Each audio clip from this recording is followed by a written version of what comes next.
미국 대선판이 요동치고 있습니다. 민주당의 대선 후보가 조 바이든 대통령에서 카말라 해리스 현 부통령으로 교체된 이후에 여론조사에서 공화당의 도널드 트럼프 전 대통령을 앞서고 있다는 결과가 나오자 트럼프 측이 격하게 분노하면서 조작된 여론조사라면서 강하게 반발했습니다. 도대체 무슨 일이 벌어지고 있는지 와이타임스가 추적해 봤습니다. 지금 시작합니다.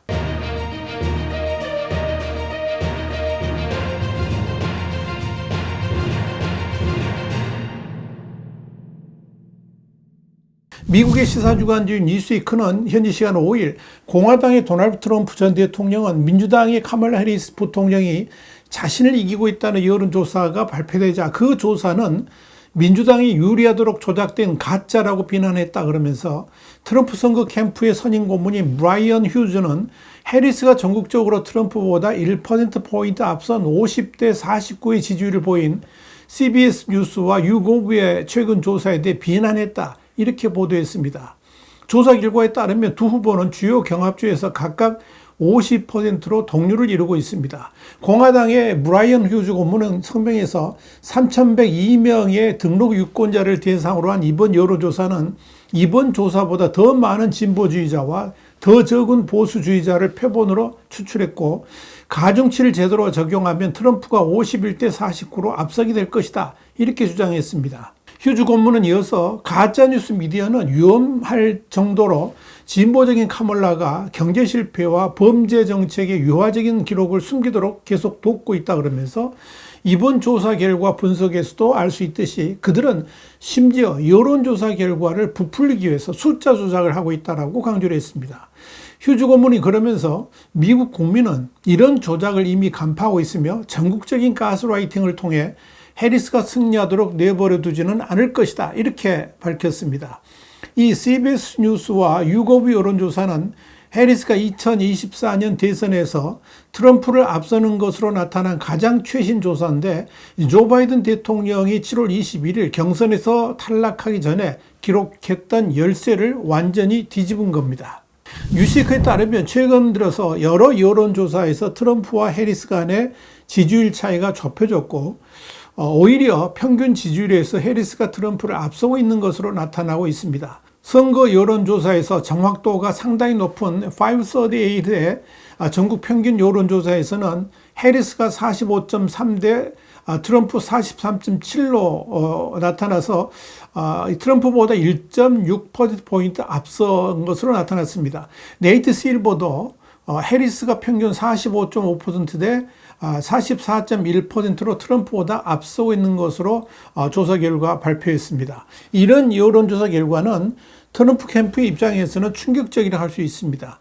트럼프 캠프는 그동안에 여론조사에서 민주당이 바이든을 앞서고 있다는 점에서 백악관을 재탈환할 것이라고 강하게 주장을 해왔기 때문입니다. 여기에 대해서 정치평론가인 에드 크라센스타인은 자신의 엑스에서 마가가 무너지고 있다 그러면서 여론조사가 자신들이 원하는 생각을 반영하고 있지 않다는 이유로 가짜라고 선동하고 있는데 그렇다면 왜 그동안에는 여론조사 결과를 대대적으로 홍보하면서 백악관 재입성을 자신해 왔는가라고 묻고 싶다. 이렇게 썼습니다.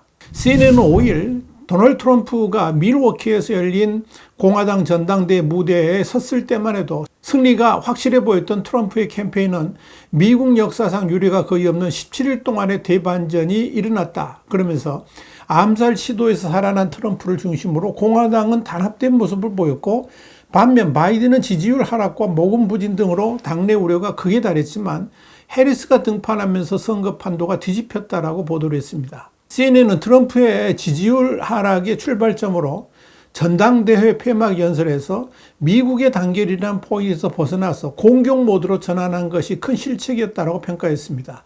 당시 미국의 단결이라는 통합적 메시지로 계속 나아갔다면 3일 후에 바이든의 후보 하차와 해리슨 등판이라는 이벤트도 불구하고 트럼프에 대한 지지율은 더욱 견고해졌을 수 있다는 겁니다. 여기에 공화당의 부통령 후보인 제이드 벤스가 과거에 아이 없는 고양이 여성이라 그러면서 무자녀 여성을 비하한 발언이 역풍을 맞으면서 심지어 당내에서 부통령 후보 교체론까지 나오게 됐습니다. 이는 부통령 후보 결정으로 대세론에 힘을 보탰어야 함에도 불구하고 오히려 트럼프의 발목을 잡는 계기가 되었습니다. 이런 상황에서 트럼프가 지난 7월 31일 시카고에서 열린 전미 흑인 언론인 협회 대회에서 해리스에 대한 인종차별적 발언을 했는데 이건 치명타였습니다. 이는 특히 해리스 후보에게 반격의 빌미를 제공했고 트럼프에게는 좋지 않은 이미지를 남기는 계기가 됐습니다. 이런 일들이 겹치면서 미국 대선판은 크게 출렁거린 겁니다.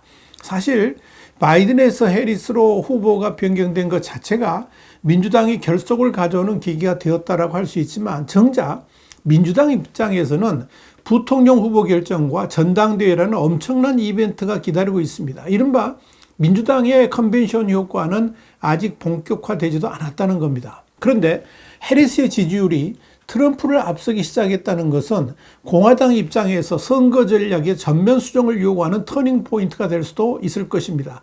이런 차원에서 트럼프 캠프에서 여론조사를 담당하고 있는 존 맥러플린은 2일 CNN의 인사이드 폴리틱스에서 지금 선거 판도가 격변하고 있다고 말을 한 겁니다. 그는 이어서 트럼프가 이슈에서 승리하게 될 것이라고 말하면서도 선거판에서 정책 대결은 이미 관심에서 멀어졌다는 말도 했습니다. 맥러플린의 말 그대로 트럼프는 사실 오히려 차분하게 해리스와 정책 대결을 했어야 했습니다. 트럼프가 가지고 있는 매우 긍정적인 이미지들은 더 이상 부각할 필요가 없는 거죠. 오히려 차분하게 정책을 말하고 해리스와의 TV 토론에서도 미국의 단합과 미국을 위대하게 만들 방안을 놓고 당당하게 자신의 의견을 말한다면 중도파들로부터도 상당한 호감도와 함께 지지를 얻어낼 수가 있을 겁니다. 그런데 지금 트럼프는 이와 정반대로 가고 있습니다. 이것이 선거 판세를 역전시키는 계기가 된 겁니다. 트럼프 캠프와 가까운 한 공화당 컨설턴트는 민주당 후보가 바이든에서 해리스로 바뀌는 과정에 대해 비판한다는 것 자체가 별 의미도 없고 오히려 자신감을 떨어뜨리게 하는 요소가 된다 그러면서 트럼프가 자신 있는 그 길로 나아가야 한다 이렇게 주장을 했습니다. 그 말이 맞습니다. 트럼프는 지금 해리스의 인종적 특성이나 후보 교체를 비판할 것이 아니라 트럼프가 잘할 수 있는 것들을 더욱 강력하게 설파를 해야 합니다. 그것이 트럼프의 지지율을 더욱 확고하게 만들 수가 있을 것입니다. 그런데 트럼프와 캠프의 헛발질이 오히려 민주당원들을 고무시키고 있는 겁니다. 특히 바이든에서 해리스로 후보가 교체되는 순간 민주당원들은 생기를 얻었고 다시 승리할 수도 있다는 자신감을 갖게 됐습니다. 바이든의 고령 리스크는 이제 오히려 트럼프의 리스크가 됐습니다. 특히 트럼프는 나이도 젊은 데다가 여성 후보와 대결을 해야만 합니다. 그렇다면 트럼프 캠프의 선거 전략도 대대적으로 변화를 해야만 합니다. 여성 후보를 신병과 관련된 것들, 예를 들면 인종이나 여성이라는 것들을 공격 소재로 삼게 된다면 어떤 말을 한다 할지라도 트럼프에게는 전혀 이득이 되지 않을 겁니다. 트럼프는 지금 말 그대로 미국을 다시 위대하게 만들 수 있는 방안에 대해서 강력하게 주장을 하는 것만이 지지율을 견고하게 지킬 수 있는 방법이라는 것을 잊지 말아야 합니다. 최근 들어서 미국 대선에서의 중요한 변수 중에 하나로 떠오른 것이 대선 후보 간 TV 토론 문제입니다. 원래 바이든과 트럼프 간에는 9월 10일 ABC가 주최하는 토론을 열기로 합의를 했습니다. 이는 사실상 후보 간의 합의라기보다는 민주당과 공화당 간의 합의라고 봐도 좋을 겁니다. 이 토론 자체가 대통령 후보 간의 토론이기 때문에 그렇습니다. 그렇다면 바이든이 해리스로 바뀌었다 할지라도 ABC에서의 토론은 예정대로 열려야 합니다. 그러나 돌연 트럼프 측에서 폭스뉴스가 주최하는 TV 토론을 열자고 제안을 했습니다. 그러자 해리스는 이를 도망가지 말라 이렇게 비난하고 나섰습니다. 사실 ABC가 아닌 폭스뉴스에서만 토론을 해야 된다고 고집하는 것은 상당히 옹색합니다. 마치 홈그라운드에서 매치를 하자고 주장하는 것과 다름없기 때문입니다. 중요한 것은 TV 토론 문제로 신경전이 지속된다면 트럼프 입장에서 유리할 것이 하나도 없습니다. 토론의 달인이라고 말하는 트럼프가 보수 성향의 폭스뉴스를 고집한다는 것 자체가 토론 진행자의 베니핏을 얻으려 한다는 이미지를 더 씌울 수 있기 때문입니다. 이는 지난 바이든과의 TV 토론이 CNN에서 열렸음에도 트럼프가 압도했다는 사실을 잊어서는 안 됩니다. 이런 측면에서 트럼프와 가까운 한 전문가는 CNN에 트럼프 캠프가 지나치게 안주하고 있는 것 같다라고 평가를 한 겁니다. 또 다른 전문가는 트럼프 캠프의 전략이 너무 부실한 듯 보인다 그러면서 지나치게 트럼프 개인에게만 의존하고 있는 듯 보인다 이런 말도 했습니다. 분명한 것은 해리스가 등판하면서 선거 환경은 급변하고 있다는 겁니다. 그렇다면 트럼프 캠프도 능동적으로 변화해야만 합니다. 동시에 트럼프의 생각도 바뀌어야 됩니다. 이젠 상대가 노세한 바이든이 아니기 때문입니다. 그런데 지금 트럼프나 공화당이 하는 행동들을 보면 해리스의 민주당을 대하는 전략이 제대로 정립되어 있지 않은 듯 보입니다. 그러다 보니까 트럼프도 별다른 준비 없이 즉흥적인 발언들을 하게 되고, 그러다 보니까 말의 실수들이 이어지고 있는 것입니다. 트럼프 캠프에게는 시간이 별로 남아있질 않습니다. 해리스가 부통령 후보를 선정하고 곧바로 민주당 전당대회를 열게 되면 분명히 이에 따른 컨벤션 효과도 일어나게 될 것입니다.